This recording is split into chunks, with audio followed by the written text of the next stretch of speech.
runs over Europe. On one run, his plane was hit with deadly anti-aircraft fire, but by some miracle, they survived. They had no idea how on earth they were still alive until they examined their plane and found the anti-aircraft shells in the fuselage had no explosive charges in them. In one of the shells, they found a single hand-scribbled note, written in Czech, written by the person who had been forced to manufacture the shells. It simply read, "This is all we can do for you now." Some random unknown worker, beat down by a brutal authoritarian government, and forced to work under a terrible evil, decided to do something. They removed the explosive charges from every single anti-aircraft shell they were working on, and wrote a note they must have known would probably never be read, just to say, "This is all we can do for you now, and we're going to do it. They're trying to make us kill you, and we refuse." In a world filled with hatred, anger, pain, and selfishness, the single most revolutionary thing you can do is this simple act of kindness. Anyone who's watched a time travel movie knows that if you go back in time and change something very small, it will radically change the future.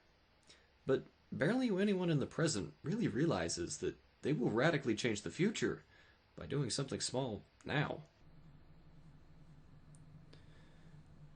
Every action you take is going to change the world dramatically, and it will affect the lives of thousands of people.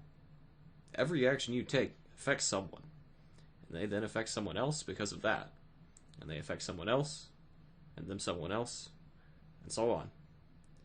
Though you'll probably never get to see even a tiny fraction of it all, and the change you've enacted. And then a whole lifetime of those actions? Well, now you've changed the world in a very significant way, and changed the lives of millions in some way or another. You do not get to choose if you are going to change the world or not. You already have. And you're going to keep changing it for the rest of your life. The choice you get to make is how. Will your small acts of kindness forever make the world a better place? Or will your small acts of hate forever make it worse? It excites me to think of all the incredible things you could do to make the world a more wonderful place. Perhaps, someday, dear player, you can find me and tell me about all the wonderful things you have done and how you've changed the world. I'd like to hear of it all someday. And perhaps, if you ever need a helping hand, reach out. Maybe we can change the world together. But until then, dear friend, I'm glad you could stop by and enjoy my game. Be kind, and good luck.